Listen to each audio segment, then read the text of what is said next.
மழை கொட்டி தீர்த்து கொண்டிருந்த அந்த இரவில் ஸ்ரீமதியின் மனதில் புயல் வீசிக்கொண்டிருந்தது. பிறந்தது முதல் அவளுக்கு தெரிந்த ஒரே உணர்வு பயம். சிற்றன்னையின் கொடுமைகளும் தந்தை காட்டிய அலட்சியமும் அவளை ஒரு உயிருள்ள பொம்மையாகவே மாற்றியிருந்தன.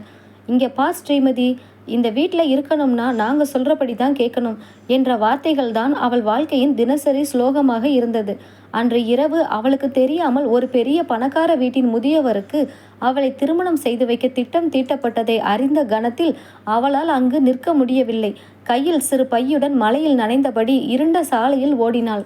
கால் போன போக்கில் ஓடியவள் நகரத்தின் எல்லையில் இருந்த ஒரு பழைய மரப்பட்டறையின் முன் நிலை தடுமாறி விழுந்தாள். பார்வை மங்க மயக்கத்தின் பிடியில் சாய்ந்தாள். அந்த ஊரிலேயே விக்ரம் என்றால் ஒரு பயம் கலந்த மரியாதை உண்டு. 6 அடி உயரம், அடர்ந்த தாடி, யாரிடமும் தேவையில்லாமல் பேசாத குணமுடையவன். ஊரே அவனை ஒரு முரடனாக பார்த்தது. ஆனால் அவனது கரடுமுரடான தோற்றத்திற்கு பின்னால் யாருக்கும் தெரியாத ஒரு ஆழமான அமைதி இருந்தது. பட்டறையின் வாசலில் சுருண்டு கிடந்த ஸ்ரீமதியை கண்ட விக்ரம் சற்றே தயங்கினான். அவளது மங்கலான முகத்திலும் கண்களின் ஓரத்திலும் தெரிந்த காயம் அவளது துயரத்தை கதையாக சொன்னது.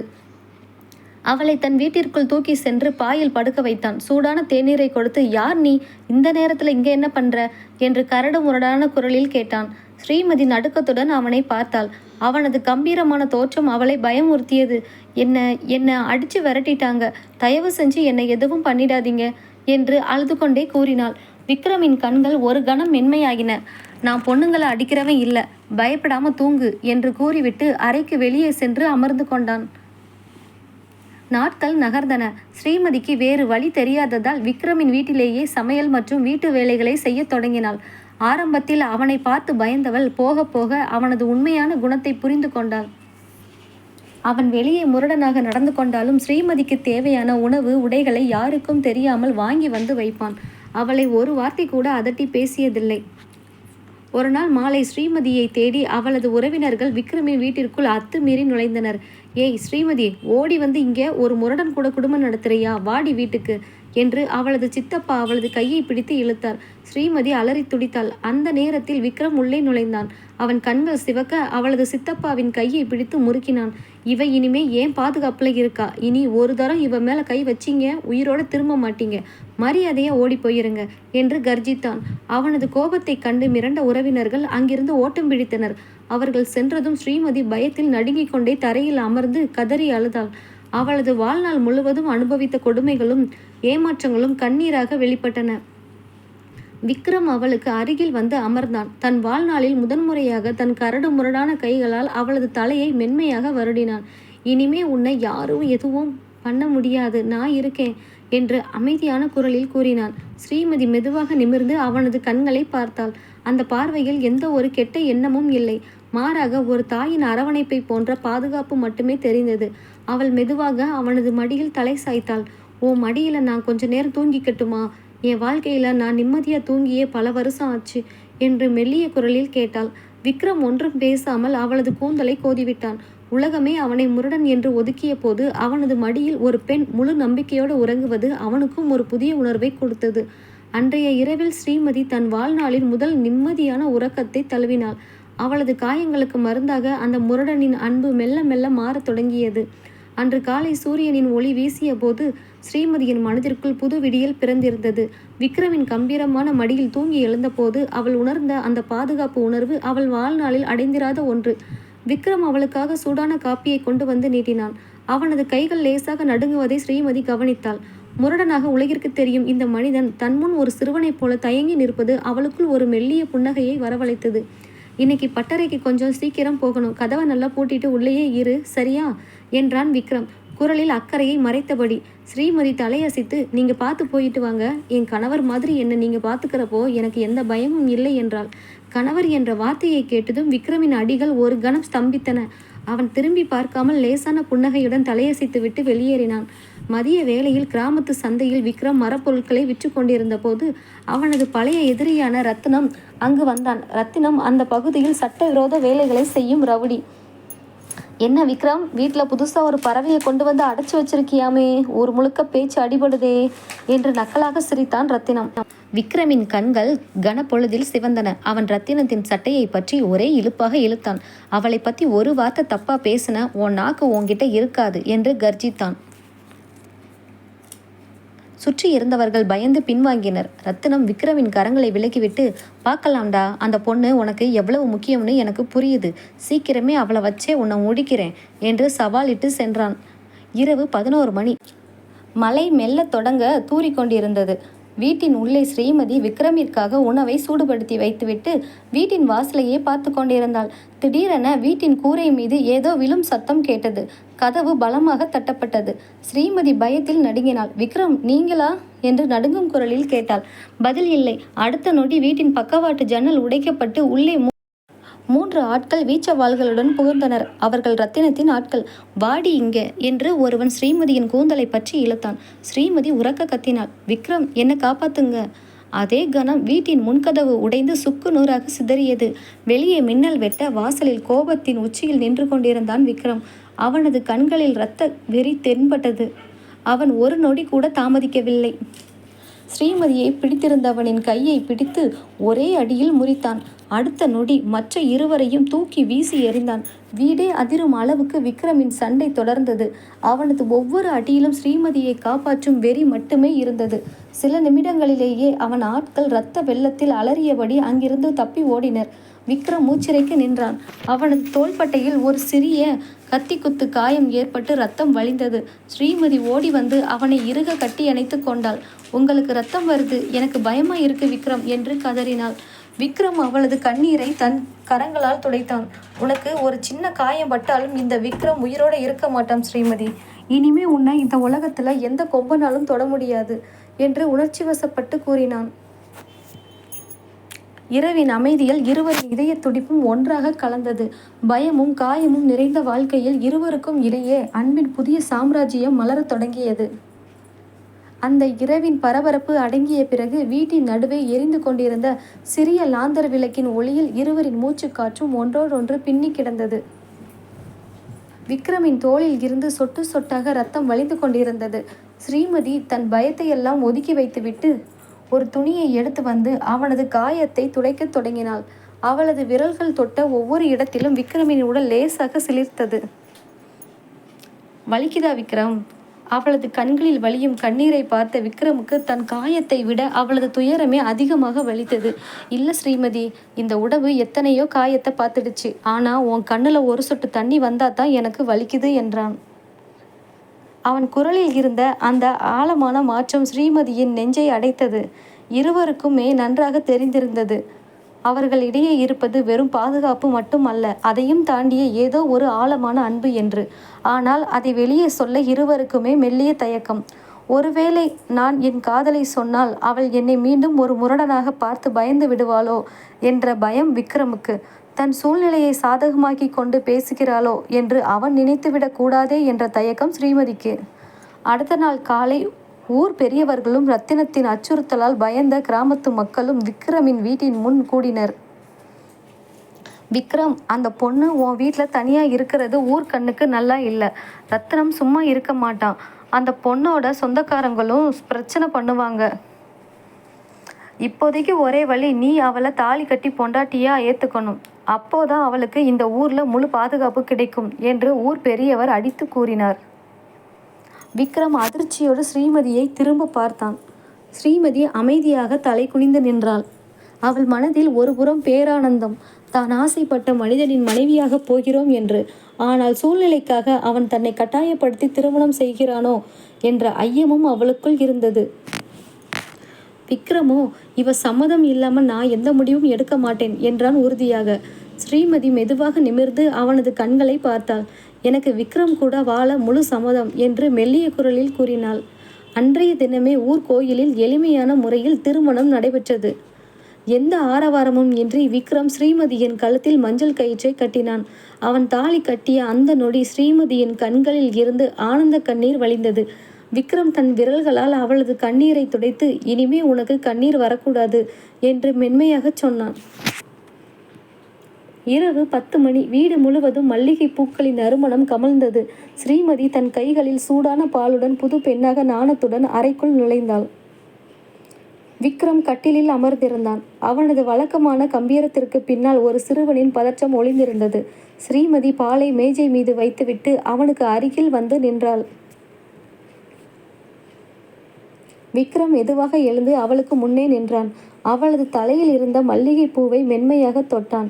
ஸ்ரீமதி, இந்த கல்யாணம் சூழ்நிலையால நடந்ததுதான். ஆனா என் மனசுல என்று அவன் தயங்கி இழுக்க ஸ்ரீமதி லேசாக சிரித்தாள். உங்க மனசுல என்ன இருக்குன்னு எனக்கு தெரியாதுன்னு நினைச்சீங்களா என்று அவனை நிமிர்ந்து பார்த்தாள். உனக்கு தெரியுமா? விக்ரம் ஆச்சரியமாக கேட்டான். ஒவ்வொரு தடவையும் நீங்கள் என் கையை பிடிக்கும் போதும் உங்கள் கண்களில் இருக்கிற அந்த அன்பை பார்க்குறப்பவே எனக்கு புரிஞ்சிடுச்சு. ஆனால் நீங்களா சொல்லட்டும்னு தான் நான் அமைதியாக இருந்தேன் என்றபடி அவள் விக்ரமின் மார்பில் தன் தலை சாய்த்தாள். விக்ரமின் கரங்கள் மெதுவாக அவளது இடுப்பை வளைத்தன. உண்மையை சொல்லணும்னா உன்னை முதலாக என் வீட்டில் தூக்கிட்டு வந்து படுக்க வச்ச அந்த நிமிஷமே என் மனசு உன்கிட்ட தோத்துடுச்சு ஸ்ரீமதி. ஆனால் இந்த முரடனின் அன்பு உனக்கு பிடிக்குமான்னு பயந்தேன் என்று தன் காதலை முதன்முறையாக வெளிப்படையாக ஒப்புக்கொண்டான். நீங்க முரடர் இல்லை, என் உயிர் என்றாள் ஸ்ரீமதி. விக்ரம் அவளது முகத்தை மென்மையாக தூக்கி அவளது உதடுகளில் தன் முதல் முத்தத்தை பதித்தான். இத்தனை நாட்களாக நெஞ்சிற்குள் பூட்டி வைத்திருந்த காதலும் பாதுகாப்பின் வெம்மையும் அந்த அமைதியான இரவில் ஒன்றாக கலந்தன. மலையின் மெல்லிய சாரல் வெளியிலும் அன்பின் கதகதப்பு உள்ளேயும் இருக்க இரு உடல்களும் ஒரே உயிராக மாறின. ஸ்ரீமதியின் வாழ்க்கையில் இருந்த இருள் முற்றிலும் விலகி விக்ரமின் மடியில் ஒரு புதிய விடியல் பூத்தது. அந்த இரவின் இனிய சாநித்தியத்திற்கு பிறகு விக்ரமின் வாழ்க்கையில் ஸ்ரீமதி முழுமையாக கலந்து போயிருந்தாள். விக்ரமின் ஒவ்வொரு செயலிலும் ஸ்ரீமதி மீதான காதலும் அக்கறையும் வழிந்தது. ஆனால் அவளது மனதிற்குள் ஏதோ ஒரு சின்ன தயக்கம் இருந்து கொண்டேதான் இருந்தது. திருமணமான சில நாட்களிலேயே ஸ்ரீமதிக்கு மாதாந்திர மாதவிடாய் நாள் வந்தது. காலை நேரத்திலேயே வயிற்றில் ஒருவித கடுமையான பிடிப்பு போன்ற வலி தொடங்கியது. உடம்பெல்லாம் தூக்கி போடும் அளவுக்கு வலி இருந்தாலும் புது பெண், அதிலும் ஒரு ஆணிடம் இதை எப்படி சொல்வது என்ற தயக்கம் அவளை தடுத்தது.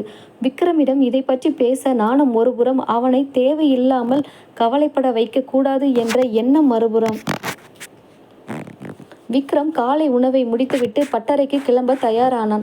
ஸ்ரீமதி சுவரையோரம் சாய்ந்து நின்று தன் வழியை காட்டி கொள்ளாமல் லேசாக புன்னகைக்க முயன்றாள். ஆனால் அவளது முகம் வெளுத்து போயிருந்தது. நெற்றியில் சிறு வியர்வை துளிகள் அரும்பியிருந்தன. ஸ்ரீமதி, உடம்புக்கு ஏதும் பண்ணுதா? முகம் ஏன் ஒரு மாதிரியா இருக்கு என்று விக்ரம் அருகில் வந்து அவளது நெற்றியை தொட்டு பார்த்தான். காய்ச்சல் இல்லை, ஒன்றுமில்லை விக்ரம், சும்மா லேசான தலைவலி தான், நீங்கள் கிளம்புங்க என்று சமாளித்து அவனை அனுப்பி வைத்தாள். விக்ரம் வெளியே சென்றதும் அவளால் வலியை தாங்க முடியவில்லை. வயிற்றை பிடித்து கொண்டு கட்டிலில் சுருண்டு படுத்து கொண்டாள். வலி மெல்ல மெல்ல தீவிரமடைந்து அவளது அடி வயிற்றை யாரோ முறுக்குவது போல் இருந்தது. கண்ணீர் தாரை தாரையாக வலிய உதட்டை கடித்து கொண்டு அமைதியாக அழுதாள். மதிய வேளையில் வீட்டு ஞாபகமாகவே இருந்ததால் விக்ரம் பட்டறையிலிருந்து சீக்கிரமே வீட்டிற்கு திரும்பினான். வீட்டின் கதவு லேசாக திறந்திருக்க உள்ளே நுழைந்தவன் ஸ்ரீமதி கட்டிலில் சுருந்து கிடப்பதை பார்த்தான். அவளது முகம் வலியால் சுருங்கி போயிருந்தது. விக்ரம் பதறி போய் ஓடி வந்தான். ஸ்ரீமதி, என்ன ஆச்சு? ஏன் இப்படி அலற என்று அவளது தலையை தூக்கி தன் மடியில் வைத்து கொண்டான். ஸ்ரீமதி அவன் மார்பில் முகத்தை புதைத்து கொண்டு விக்ரம், வயிறு ரொம்ப வலிக்குது என்று விம்மி அழுதாள். எங்கே வலிக்குது? டாக்டர் கிட்ட போவோமா? என்ன சாப்பிட்ட என்று பதற்றத்தில் அவளது வயிறை தொட்டான். ஸ்ரீமதி அவனது கையை பிடித்து கொண்டு நாணத்துடன் குனிந்து, அது வந்து பொண்ணுங்களுக்கு மாசம் மாசம் வருமே, அது பீரியட்ஸ் வலி விக்ரம் என்று மெல்லிய குரலில் முணுமுணுத்தாள். அந்த வார்த்தையை கேட்டதும் விக்ரம் ஒரு கணம் அதிர்ந்தான். ஒரு ஆணிடம் இதை பேச தயங்கிய அவளது அறியாமையையும் நாணத்தையும் நினைத்து அவனுக்கு அவள் மீது பேரன்பு பொங்கியது. ஊரே முரடன் என்று பயப்படும் அந்த மனிதன் அடுத்த நொடி ஒரு தாயைப் போல மாறினான்.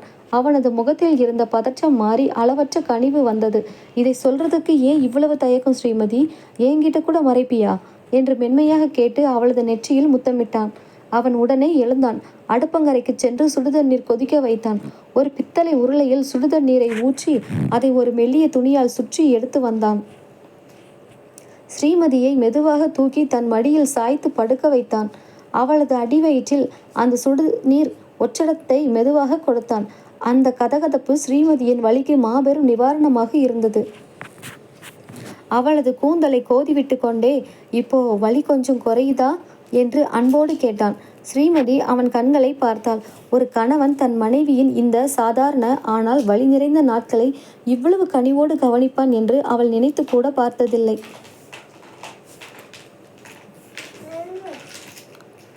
விக்ரம் இத்துடன் நிறுத்தவில்லை. சமையலறைக்கு சென்று சீரகம் மற்றும் மிளகு போட்டு சூடான கஷாயம் வைத்து கொண்டு வந்து அதை தன் கரங்களாலேயே அவளுக்கு புகட்டினான். கொஞ்சம் குடி ஸ்ரீமதி, வலி குறையும் என்றான். ஸ்ரீமதி அந்த சூடான கஷாயத்தை குடித்துவிட்டு மீண்டும் அவன் மார்பில் தலை சாய்த்தாள். விக்ரம் அவளது இடுப்பை சுற்றி மென்மையாக தடவி கொடுத்து அவளது வயிற்று சூடு பரவும்படி அணைத்து கொண்டான். இனிமே உனக்கு என்ன கஷ்டம்னாலும் எந்த தயக்கமும் இல்லாமல் என்கிட்ட சொல்லணும், சரியா? பொண்ணுங்களோட இந்த வலி எவ்வளவு கஷ்டம்னு எனக்கு தெரியும். இனி உன்னை நான் கைக்குழந்த மாதிரி பார்த்துப்பேன் என்று விக்ரம் அவளது காதோரம் கிசுகிசுத்தான். விக்ரமின் அந்த அன்பான அரவணைப்பிலும் அவன் கொடுத்த ஒற்றடத்தின் கதகதப்பிலும் ஸ்ரீமதியின் வலி மெல்ல மெல்ல மறைய தொடங்கியது. உலகிலேயே பாதுகாப்பான இடம் தன் கணவனின் மார்புதான் என்பதை உணர்ந்தவளாக அவன் நெஞ்சின் மீதே கை வைத்து நிம்மதியாக கண்மூடினாள். அவள் தூங்கிய பிறகும் விக்ரம் அசையாமல் அவளது தூக்கம் கெட்டுவிடக்கூடாது என்பதற்காக அவளை அணைத்தபடியே அமர்ந்திருந்தான். ஒரு முரடனின் கரகரப்பான கரங்களில் ஒரு பெண் தன் வாழ்நாளில் மிக அழகான அன்பை அனுபவித்துக் கொண்டிருந்தாள். நாட்கள் ஓடின. ஸ்ரீமதியின் தந்தை சுந்தரத்திற்கு தன் மகளை பற்றிய நினைவுகளும் அவளை வீட்டை விட்டு விரட்டிய குற்ற உணர்ச்சியும் முழுக்கத் தொடங்கின. தன் மனைவியின் சொல்லை கேட்டு மகளுக்கு செய்த துரோகம் அவரை தூங்க விடவில்லை. சுந்தரம் தன் மனைவியை சமாதானப்படுத்தி, நாமாக செய்த தவறை திருத்திக் கொள்ள இதுதான் கடைசி வாய்ப்பு. அந்த முரடன் வீட்டில் அவள் எப்படி இருக்காளோ, நாம போய் அவளை பார்த்து மன்னிப்பு கேட்டு வீட்டிற்கு அழைச்சிட்டு வருவோம் என்று உறுதியாக கூறினார். ஆரம்பத்தில் மறுத்த சிற்றன்னை கணவனின் பிடிவாதத்தை கண்டு வேறு வழியின்றி அவனுடன் செல்ல ஒப்புக்கொண்டாள். விக்ரமின் வீட்டிற்கு வந்த சுந்தரம் கண்ணீருடன் ஸ்ரீமதியின் காலில் விழாத குறையாக மன்னிப்பு கேட்டார். என்ன மன்னிச்சிடுமா, உன்னை அந்த நிலைமையில விட்டது நான் செஞ்ச மாபெரும் பாவம். இனி உன்னை நல்லா பார்த்துக்கிறேன் என்று கதறினார். சிற்றன்னையும் முற்றிலும் மாறியவள் போல நடித்தாள். ஸ்ரீமதியை அன்போடு கட்டிப்பிடித்து, எனக்கும் மனசு சரியில்லடிம்மா, அன்னைக்கு நான் பண்ணது தப்பு தான், என்னை மன்னிச்சிடு, சில நாள் நம்ம வீட்டில் வந்து இருந்துட்டு போயேன் என்று கண்ணீர் வடித்தாள். அவர்களின் பேச்சையும் தன் தந்தையின் ஏக்கத்தையும் பார்த்த ஸ்ரீமதி மனம் இலகினாள். விக்ரம் சற்றே தயங்கினாலும் ஸ்ரீமதியின் ஆசைகளுக்காக அவளை சில நாட்கள் தந்தை வீட்டிற்கு அனுப்ப சம்மதித்தான். என்ன பிரச்சனைனாலும் எனக்கு ஒரு வார்த்தை தகவல் அனுப்பு ஸ்ரீமதி என்று கூறி அவளை அனுப்பி வைத்தான். தந்தை வீட்டிற்கு சென்ற முதல் 2 நாட்கள் சிற்றன்னை மிகவும் நல்லவள் போல நாடகமாடினாள். ஆனால் சுந்தரம் வேலை விஷயமாக வெளியே சென்ற நேரத்தை பார்த்து அவளது உண்மை முகம் வெளிவரத் தொடங்கியது. 3ஆம் நாள் மதியம் சுந்தரம் கடைத்தெருவிற்கு சென்று இருந்தார். வீட்டில் ஸ்ரீமதியும் சிற்றன்னையும் மட்டுமே இருந்தனர். திடீரென சிற்றன்னையின் குரல் கொடூரமாக மாறியது. ஏய் ஸ்ரீமதி, என்னடி பெரிய பணக்கார வீட்டுக்கு போகாம அந்த மரப்பட்டற முரடன் கூட வாழ்ந்து பெரிய பத்தினியாட்ட வந்து நிற்கிறியா? உன்னால என் திட்டம் எல்லாமே வீணா போச்சு என்று கத்தினாள். ஸ்ரீமதி அதிர்ச்சி அடைந்து, சித்தி என்ன பேசுறீங்க என்றாள். உன்னை அந்த பணக்கார கிழவனுக்கு கட்டி வச்சிருந்தா எனக்கு லட்சக்கணக்கில் பணம் கிடச்சிருக்கும்டி. அந்த பணத்தை வச்சு என் வாழ்க்கையை வாழலாம்னு பார்த்தா ஓடி போய் அந்த பிச்சைக்கார முரடன் கூட குடும்பம் நடத்துறியா என்று கூறி ஸ்ரீமதியின் கூந்தலை பற்றி பிடித்து சுவரில் தள்ளினாள். ஸ்ரீமதி அலறி துடித்தாள். சித்தி விட்டுடுங்க, அப்பா வந்துடுவாரு என்று கதறினாள்.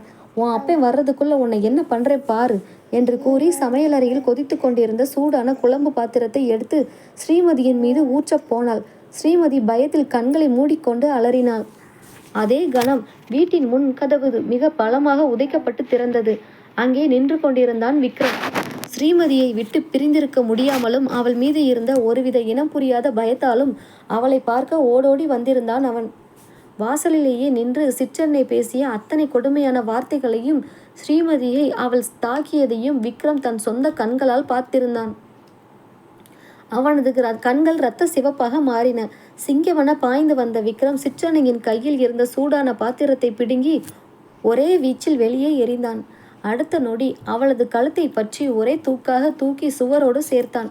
அவனது இரும்பு போன்ற விரல்கள் அவளது கழுத்தை நெரித்தன.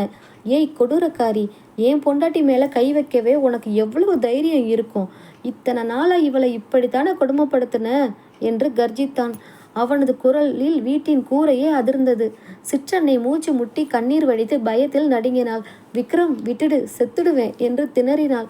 உன்னை உயிரோடு விட்டாதானே திரும்பவும் இவளை தொடுவ என்று கூறி அவளது கையை முறுக்கி தரையில் தள்ளினான். அவள் வலியால் கதறினாள். அப்போதுதான் வீட்டிற்குள் நுழைந்த சுந்தரம் இந்த காட்சியை கண்டு அதிர்ந்து போனார். விக்ரம் கோபத்தில் அவளது முகத்தில் அடிக்க கையை ஓங்கிய போது ஸ்ரீமதி ஓடி வந்து அவன் கரங்களை பிடித்து கொண்டாள். வேண்டாம் விக்ரம், விட்டுடுங்க. இவங்களுக்காக உங்க கை அழுக்காக்க வேண்டாம். என்னை கூட்டிட்டு போயிடுங்க விக்ரம் என்று அழுது கொண்டே அவனை கட்டி அணைத்து கொண்டாள். விக்ரம் தன் கோபத்தை கட்டுப்படுத்த முயன்று மூச்சிறைக்க சிற்றனையை பார்த்தான். இனிமே என் பொண்டாட்டியோட நிழல் மேல உன் பார்வை பட்டதுன்னு தெரிஞ்சது, அப்புறம் உன் சடலம் கூட இங்கே இருக்காது என்று எச்சரித்தான். சுந்தரம் தன் மனைவியின் உண்மையான கொடூர முகத்தை கண்டு நிலை குலைந்து போனார். எனக்கு எல்லாம் புரிஞ்சு போச்சு விக்ரம், இவ மனுஷியே இல்லை. என் மகளை பாதுகாப்புடன் ஓங்கிட்டையே அனுப்புறேன் என்று கண்ணீருடன் ஸ்ரீமதியை விக்ரமிடம் ஒப்படைத்தார். விக்ரம் ஸ்ரீமதியின் கையை இறுக்கமாக பற்றி கொண்டான். இனி ஒரு நொடி கூட இவ இந்த வீட்டில் இருக்க மாட்டா என்று கூறி ஸ்ரீமதியை தன் தோளோடு அணைத்தபடி அங்கிருந்து அழைத்துச் சென்றான். ஸ்ரீமதி தன் கணவனின் மார்பில் சாய்ந்தபடி இனி தன் வாழ்நாளில் எந்த கொடூரமும் தன்னை தொட முடியாது என்ற முழு நம்பிக்கையோடு அவனுடன் நடந்து சென்றாள்.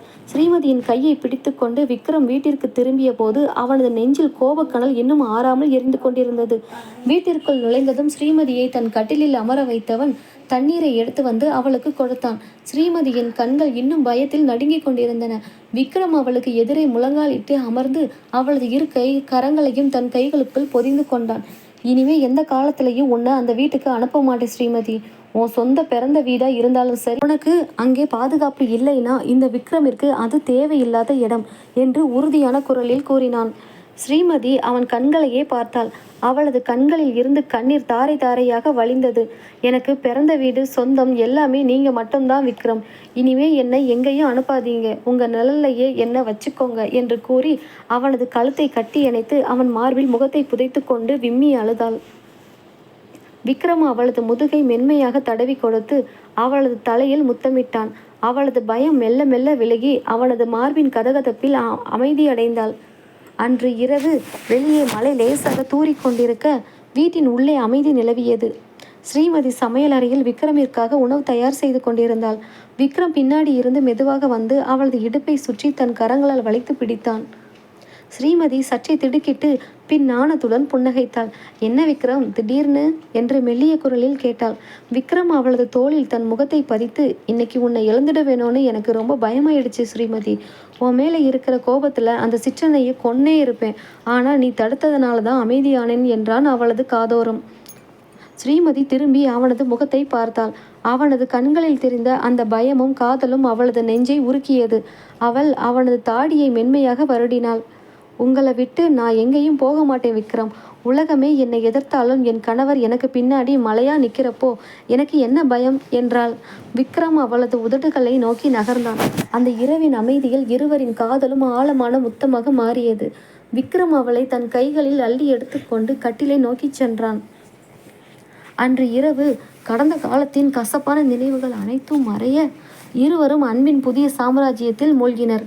ஸ்ரீமதி தன் வாழ்நாளின் முழுமையான பாதுகாப்பையும் சந்தோஷத்தையும் தன் கணவனின் அணைப்பில் உணர்ந்தாள். மறுநாள் காலை விக்ரம் பட்டறைக்கு கிளம்பும்போது ஸ்ரீமதி அவனுக்கு காப்பி கொடுத்து சீக்கிரம் வந்துடுங்க என்று அன்போடு வழியனுப்பி வைத்தாள்.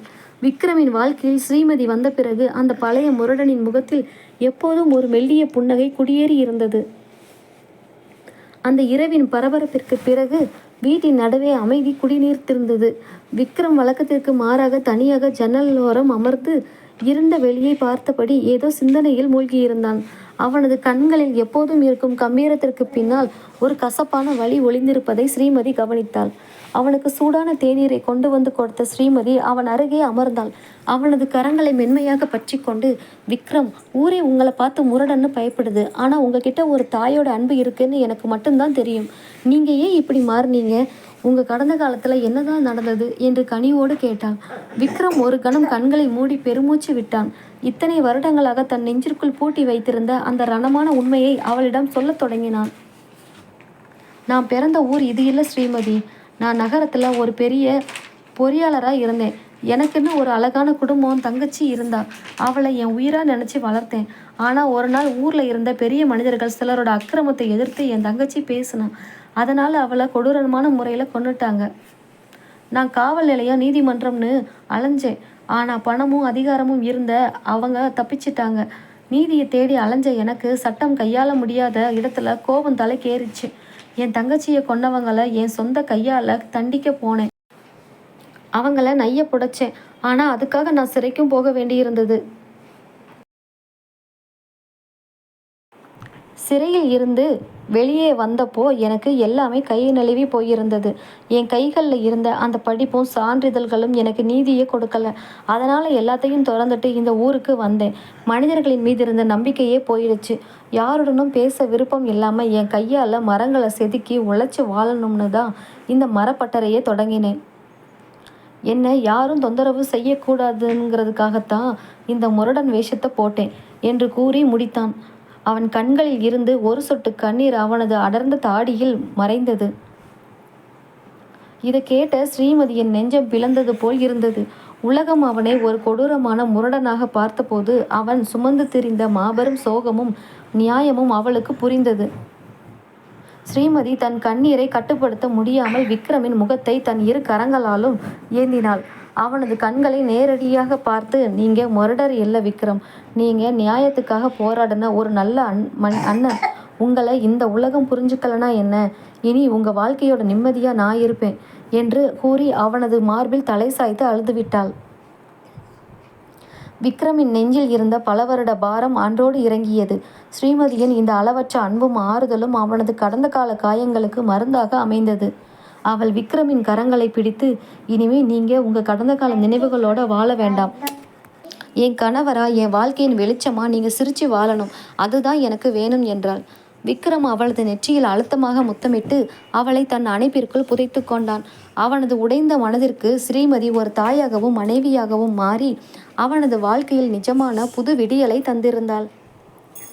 கடந்த கால கசப்பான உண்மைகளை பகிர்ந்த பிறகு விக்ரமின் மனதில் இருந்த மாபெரும் பாரம் இறங்கி இருந்தது. அவனது கண்களில் எப்போதும் இருக்கும் ஒருவித கனம் மறைந்து ஸ்ரீமதியை பார்க்கும்போது மட்டும் ஒரு மென்மையான ஒளியும் புன்னகையும் தோன்றத் தொடங்கியது. அடுத்த நாள் காலை ஸ்ரீமதி வழக்கம் போல் சீக்கிரமாகவே விழித்து வீட்டை சுத்தம் செய்துவிட்டு சமையலறையில் வேலை பார்த்து கொண்டிருந்தாள். விக்ரம் தூங்கி எழுந்து வந்து கதவோரம் சாய்ந்து நின்று அவளையே பார்த்து கொண்டிருந்தான். ஸ்ரீமதி தலைவாரி கொண்டையிடும் அழகையும் அவள் தன் கைகளில் அணிந்திருந்த வளையல்கள் செய்யும் மெல்லிய ஓசையையும் ரசித்தபடி அமைதியாக நின்றான். ஸ்ரீமதி திரும்பி பார்த்தபோது விக்ரம் தன்னைத்தான் பார்த்து கொண்டிருக்கிறான் என்பதை உணர்ந்து லேசாக நாணமடைந்தாள். என்ன அப்படி பார்க்குறீங்க விக்ரம்? காப்பி இன்னும் தயாராகலை, கொஞ்ச நேரம் இருங்க என்றாள் மெல்லிய குரலில். விக்ரம் மெதுவாக அவள் அருகே வந்தான். அவளது கையில் இருந்த காப்பி டம்ளரை வாங்கி பக்கத்தில் இருந்த மேஜை மீது வைத்தான். பின்னர் அவளது இரு கரங்களையும் தன் கரங்களுக்குள் மென்மையாக பற்றி கொண்டான். காப்பி அப்புறம் குடிக்கலாம் ஸ்ரீமதி. இத்தனை வருஷமா என் மனசுல இருந்த இருட்டை எல்லாம் போக்கி எனக்கு ஒரு புது வாழ்க்கையை கொடுத்துருக்க. உனக்கு நான் என்ன பண்ண போறேன்னு தெரியல என்றான் குரலில் காதலும் உருக்கமும் ததும்ப. ஸ்ரீமதி அவனது கம்பீரமான முகத்தை பார்த்தாள். நீங்க எனக்கு கொடுத்த பாதுகாப்பு, இந்த அன்பு, இதை விட பெரிய சந்தோஷம் எனக்கு வேற எதுவும் இல்லை விக்ரம். இனிமே நீங்க பழைய நினைவுகளை நினைச்சு வருந்தப்படக்கூடாது என்றாள். விக்ரம் அவளது நெற்றியில் அந்யோன்யமாக தன் உதடுகளை பதித்தான். இனி என் சந்தோஷமும் சிரிப்பும் நீ மட்டும்தான் ஸ்ரீமதி என்று கூறி அவளது தலையை தன் மார்போடு அணைத்து கொண்டான். அன்று மாலை விக்ரம் பட்டறையிலிருந்து சீக்கிரமே வீட்டிற்கு திரும்பினான். அவன் கையில் ஒரு சிறிய துணிப்பை இருந்தது. ஸ்ரீமதி இங்கே வா என்று அழைத்தான். ஸ்ரீமதி ஓடி வந்து, என்ன விக்ரம் என்று ஆவலுடன் கேட்டாள். விக்ரம் அந்த பையில் இருந்த ஒரு அழகான புதிய பட்டு சேலையை எடுத்து அவளிடம் நீட்டினான். அது ஸ்ரீமதிக்கு மிகவும் பிடித்த நீல நிறத்தில் இருந்தது. இது எனக்கா விக்ரம் என்று ஆச்சரியத்துடன் கேட்டாள் ஸ்ரீமதி. ஆமாம், பட்டறையில் இன்னைக்கு மரப்பொருட்கள் விற்ற பணத்தில் உனக்காக வாங்கிட்டு வந்தேன். உனக்கு பிடிச்சிருக்கா என்று ஒரு சிறுவனைப் போல தயக்கத்துடன் கேட்டான். ஸ்ரீமதியின் கண்களில் ஆனந்த கண்ணீர் துளிர்த்தது. ரொம்ப பிடிச்சிருக்கு விக்ரம். எனக்கு யாருமே இதுவரைக்கும் இப்படி ஆசையாக எதையும் வாங்கி தந்ததில்லை என்று கூறி அந்த சேலையை நெஞ்சோடு அணைத்து கொண்டாள். இனிமே உன் வாழ்க்கையில் உனக்கு பிடிச்ச அத்தனை விஷயமும் நடக்கும் என்று உறுதியளித்தான் விக்ரம். இருவரும் ஒன்றாக அமர்ந்து இரவு உணவை முடித்தனர். வீட்டின் வாசலில் அமர்ந்து இரவின் குளிர்ந்த காற்றை ரசித்தபடி தங்கள் எதிர்கால வாழ்க்கையை பற்றியும் ஒரு சிறிய அழகான குடும்பத்தை உருவாக்குவதை பற்றியும் ஆசையோடு பேசிக்கொண்டிருந்தனர். பயமும் கவலையும் நிறைந்திருந்த அவர்களின் வாழ்க்கையில் உண்மையான அன்பும் பரஸ்பர நம்பிக்கையும் மலர்ந்து இனிமையான ஒரு புதிய அத்தியாயம் சிறப்பாக தொடங்கியது.